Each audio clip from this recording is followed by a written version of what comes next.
Hello and welcome to the Microsoft Megabyte podcast for January 14th, 2021. Yeah, I'm your host, Brian Govatos, and today we look forward to 2021 by looking back at 2020. I'm joined today by two colleagues who have been focused on Microsoft training in North America for several years, and they are Tony Nguyen and Andrew Viola. So, how was our business affected by the events of 2020? How did we adapt to those dynamic changes? Were we any good at those adaptations? Did they work? What are we taking from this wild ride in order to make 2021 as successful as possible from the perspective of anybody selling or representing Microsoft? Well, let's jump into the conversation now and find out.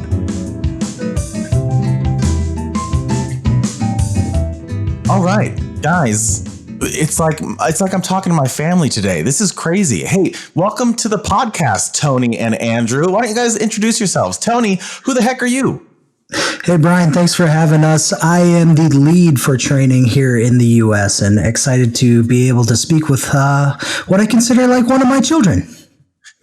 Yeah, it's true.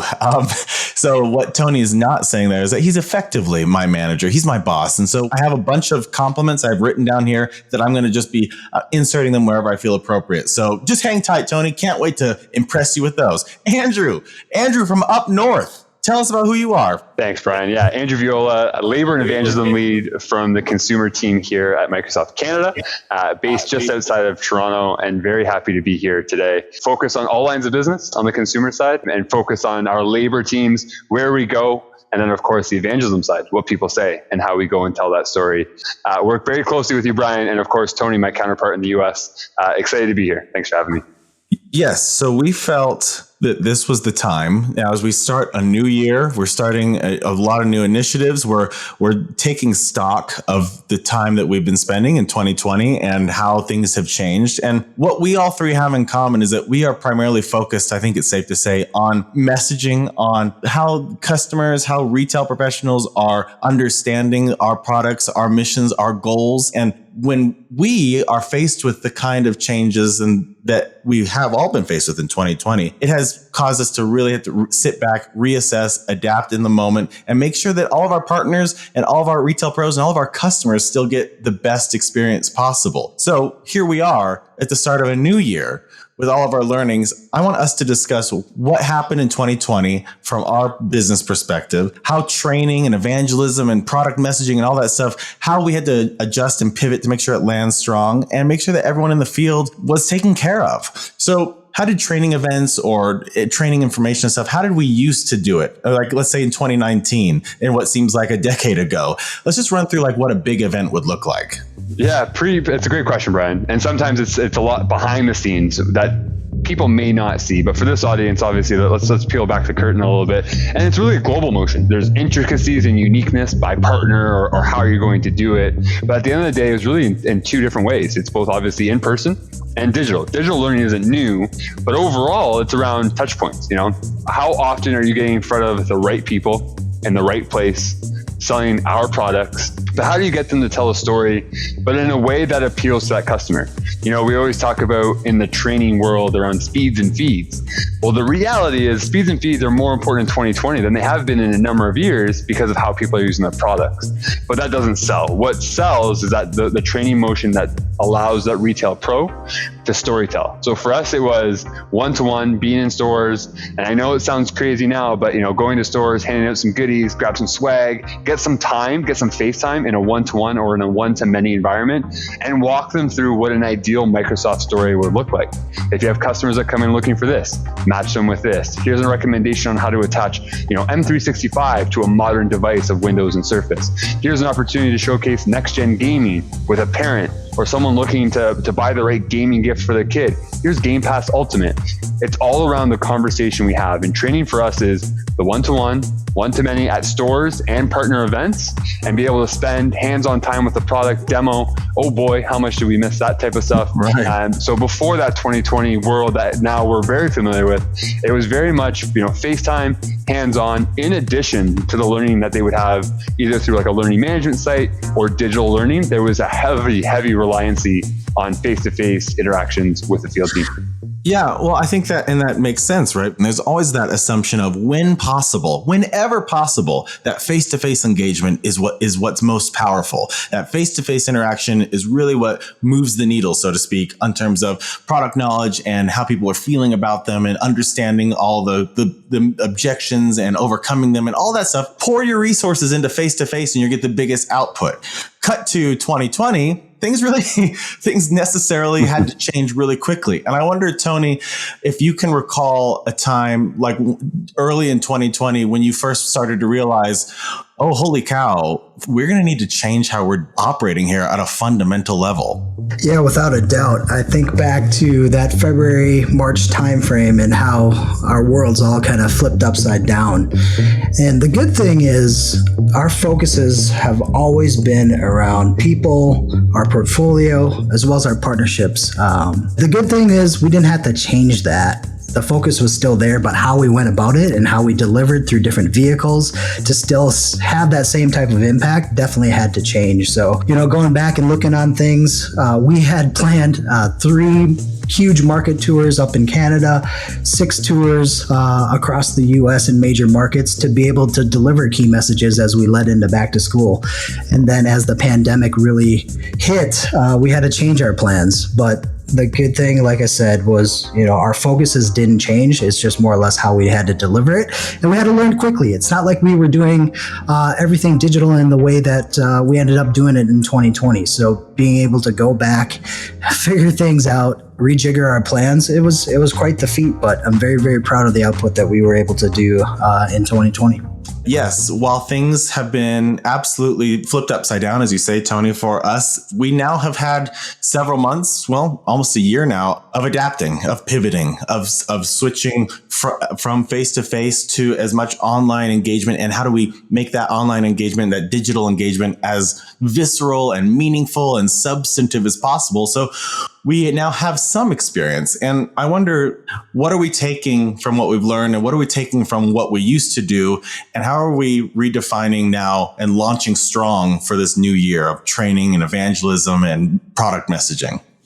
Well, Brian, as you look at 2020 and you look before that, and we've all been doing this for some time, we learn from moments like this. And while this may be one of the biggest life events in our lifetime, from a global standpoint, that is, there's learnings from here and then the benefit of us being Microsoft. And I think what that means essentially is A plus B is going to equal a little bit of a hybrid era.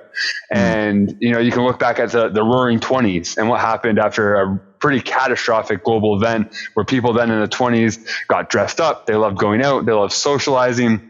They thrived on that social light approach to life. And not to say that 2021 will be like that. I know some of us hope that there's an element of that. Mm-hmm. It's mindful to where the retail pros will be or where the customers will be.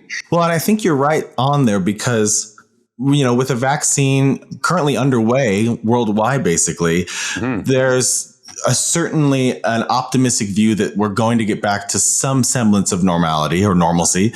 Nevertheless, the landscape has been basically permanently changed in terms of retail ops and how people want to buy and that whole customer process. So I think the blended approach is what's going to happen anyway. Yeah. Oh, exactly to your point. So, and there may be uniqueness from a Canadian to a US lens. There may be uniqueness from a partner by partner lens, but also the need for retail pros and the certification of a customer's purchase in store is going to also increase. We're not going to pull everyone from field, put them all online, and we're not going to do vice versa. We're not going to put everyone online or in store and pull from online. Our events, our training content need to cater to people selling in store and online. Our messaging to consumers need to cater to people shopping online, researching online, or buying and researching in store. And that hybrid world that we now live in, if anything, allows us as an evangelism team to get our content in front of more people, not just to the lucky enough ones that get to go to a partner event or our events in person, but also on a digital platform scaled out to that entire community or that entire partner. And then also for the ones where we are able to get in front of them. And that's the hope and the intent in 2021 is that we start to return to some of that as well. That balanced approach, I think, is what's key for us on the influence on the evangelism side of the business to making momentum and impact this year. Yeah, the approach is no different from a consumer standpoint or a retail pro standpoint. And that's one where we meet the customer or the retail pro where they are. right? Everyone's going to be at a different place in their journey. And if you look at how holiday went and where customers shop, they shopped online, they shopped in store, they picked up curbside. That's kind of our philosophy from a training perspective, and where we need to be a little bit nimble going into this year is the climate is going to change, the environment's going to change, but how do we meet people where they want to be met, whether it be digital, online, or in person? I know for me, I miss the in-person element. I miss seeing the reactions on the faces, doing live role plays, all of that. So it's just a matter of getting to a place where we're able to hit on all cylinders and deliver for people wherever they might be. And whatever their comfort level is. Absolutely. All right, so we keep talking about, we had to pivot, we had to adapt, we had to adjust, as so many people did. So I think for everyone out there listening who has been on the receiving end of receiving training information and training content in this adapted world, let's give some examples. Like, how do we take a large event, those big market tours you're talking about? How do we adapt those and still make sure that same stuff is being cascaded out and the learnings are still happening? Well, Brian, I think probably one of the biggest things that we're proud of in 2020 is the delivery of Discovery Expo. Now, for anyone out there who doesn't know what it is, what is Discovery Expo? It's a great question. Expert Zone is the world you live in as a retail pro to learn about Microsoft products and services day in and day out. Come back as often as you like, and that's what we encourage. What Discovery Expo did is it seasonalized the calendar. It brought a moment in time, about a month of time in duration, where you could attend an event. You were rewarded for coming back daily. You were rewarded for interacting with the community. You were rewarded for great performance and great learning. And Discovery Expo was a collection of learning assets, both static and digital, fully interactive with gamification that took the same great community, added more prizes to it, new experiences to it. That all became Discovery Expo 2020. And hence, as we're sitting here, Brian, we're talking about 3 seasons that have already happened and only more to come.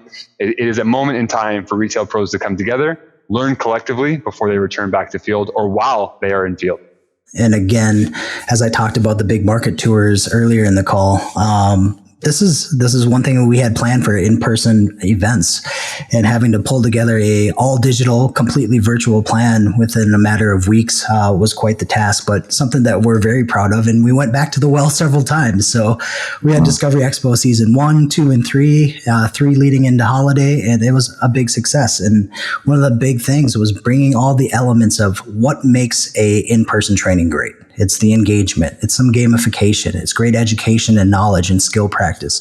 We were able to do that through Discovery Expo, whether it be the courses, the live streams, the live gamification. You guys did a wonderful job with that. There's a lot that went into it, and one of the things that we're most proud of.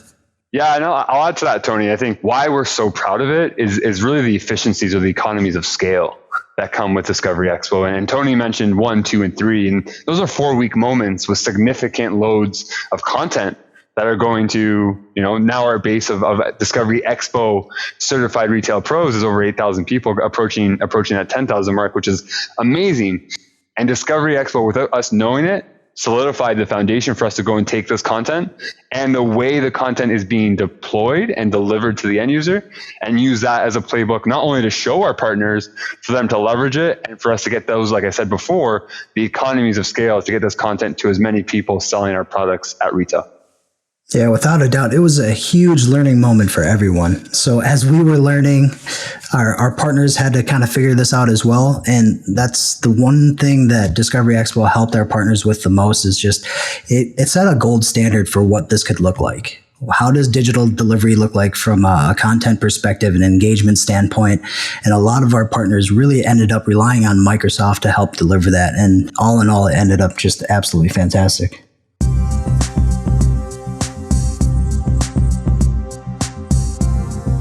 So I do try to make it a point in every episode to put myself in the shoes of a retail pro listening to this, and what would I want out of this conversation? If I was a fly on the wall listening to Tony and Andrew talk about training, what do I want to hear from them?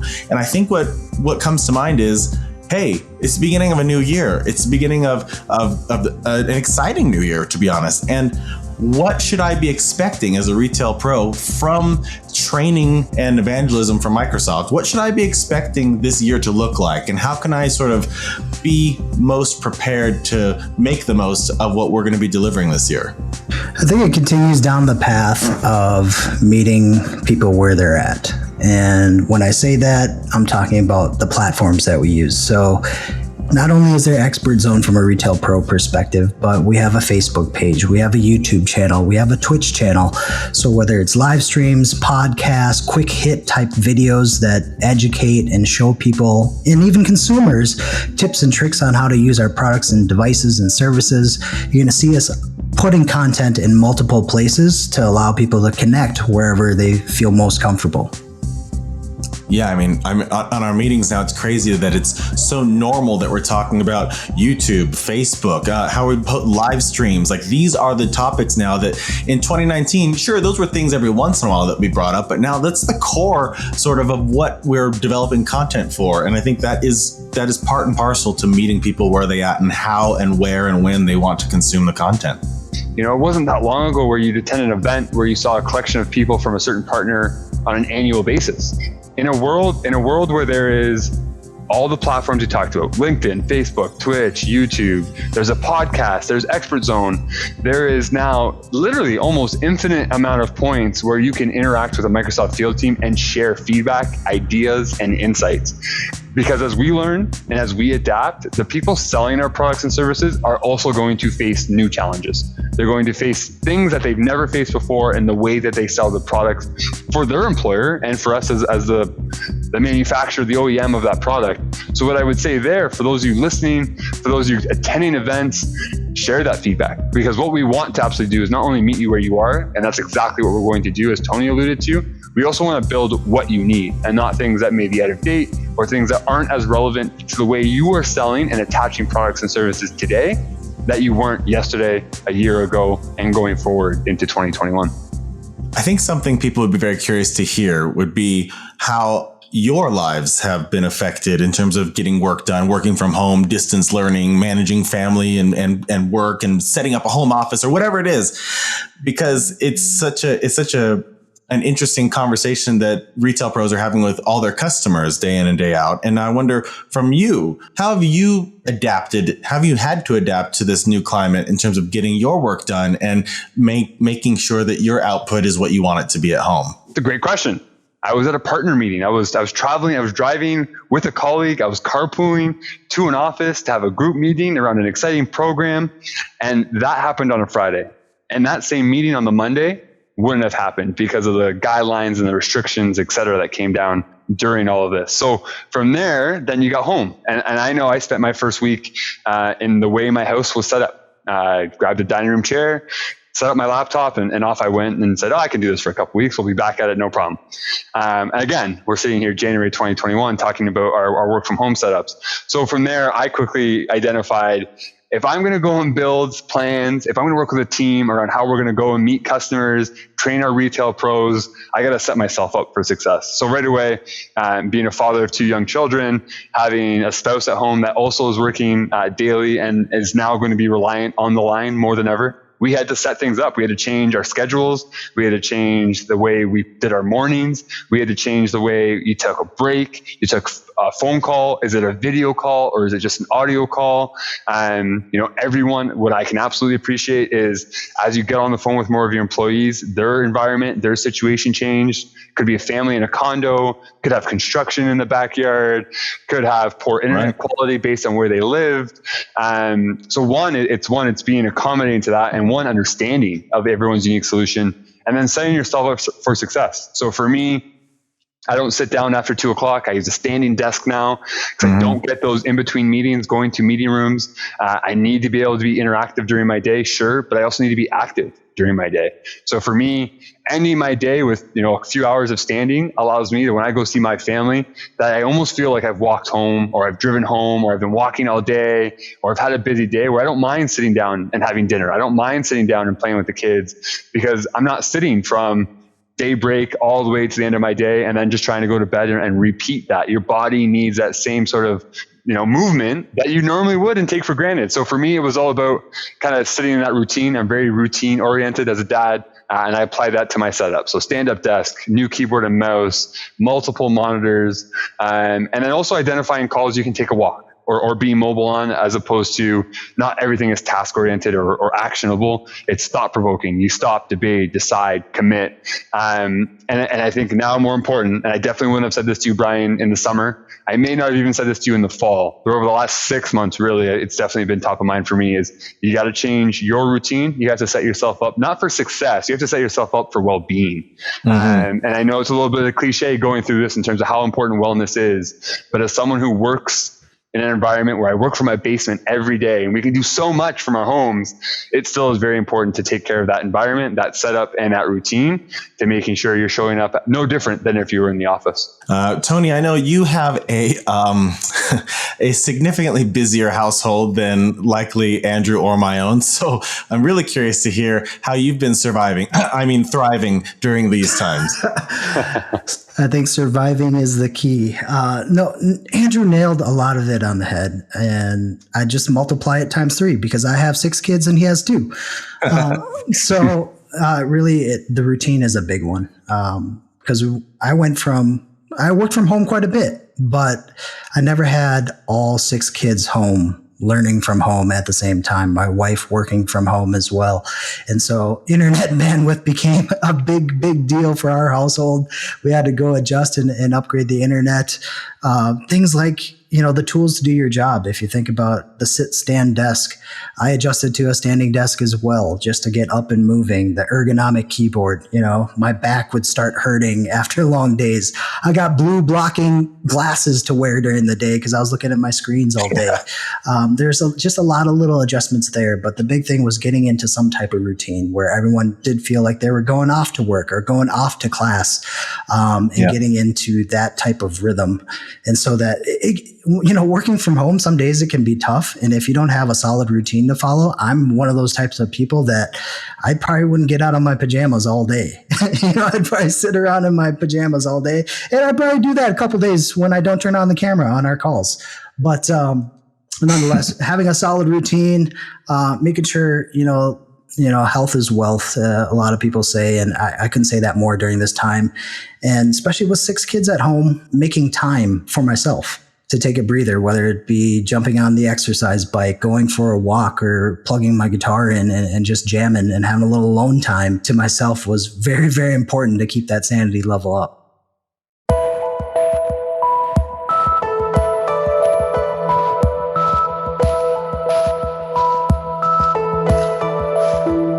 I'm sure you guys have a lot to say to the field team. Before we wrap here, I just wanted to give you opportunity to talk to everybody who's been doing their damnedest to really help our customers understand the best of what Microsoft can do for them and how they can adapt. And they've been doing it in this crazy year of 2020. And so I just wanted to open the floor and let you guys talk directly to them as we sign off here. Yeah, I can start, Brian. Just a sincere thank you from all of us. Thank you to the master trainers that went through all sorts of learnings and had to adapt so many times over and over again. We never went with plan A ever. I think it was always plan D or E when it came to delivering to everyone out there. So just a sincere thank you to all of the trainers and the folks out in the field. The fact that you guys are out there and taking care of customers the best way you can under these circumstances, couldn't say anything but huge thanks to all the work that you've put in and continue to engage with our platforms, continue to learn while dealing with everything that you had in front of you. So a sincere thanks from all of us. And from a Canadian standpoint, I'll add on to that. And I know there's some people on here working in the Canadian landscape, as well as obviously our incredible partners to the south, the US team. Some context, we wouldn't be able to do this. We wouldn't have been able to pivot the way we did without the collaboration of everyone involved. And that's not just, as Tony mentioned, our master trainer team, our trainers, and our field team that help bring these experiences to life, but also the attendees and every single one of you that is a retail pro in any way, shape, or form, selling to people selling on the front lines, returns and pickup, web pickup, curbside pickup. I bet you there's people on this call listening to this podcast right now that probably did 6 different jobs in 2020, where in 2019 they may have been, a manager of a store and business was usual. So one, the adaptation that you showed, because every time we adapted for a partner, that means someone was impacted. So we appreciate that. And as an entire North American team, and from my standpoint, the Canadian field labor team, wow, do we ever appreciate the effort and the risk that you took on a day-to-day basis to go and get people technology. Honestly, from my perspective, I've been in technology for a decent amount of time, for more than 15 years. I've never seen a time where modern devices, gaming, and just connection in general has ever been needed more than what it was. There was an essential need for someone to have a functioning laptop. Whether it was a kid going to school after recess, virtual recess, or whether you were attending a briefing online, whether you were joining your first social meeting, your family Thanksgiving over a video call, whatever that may have been, people just needed stuff to work. And that burden fell on retail pros. So one, I hope we made it a little bit easier with some of the evangelism moments we had throughout the year. But again, a sincere thank you to all the effort that happened Friday, March 13th, all the way up until the close of 2020. And here's hopeful to a much better 2021 from a sustainability or at least a level set standpoint. Tony, Andrew, thanks so much for giving us your time here on the podcast. And I just want to say that I know from firsthand experience to everyone out there listening, these two guys are working their butts off to ensure that 2021 is going to be something that we're all very proud of. And again, hey, we appreciate you. We value you. We wanted to get this as our first episode in 2021 to help you know that we recognize how crazy things have been and that we are keeping you in mind with all the decisions we're making and all the training content we're producing. So stay tuned. Some exciting stuff is on the way for 2021. Take care. And thanks again, Tony and Andrew. Thanks, Brian. Thank you, everyone. Thank you.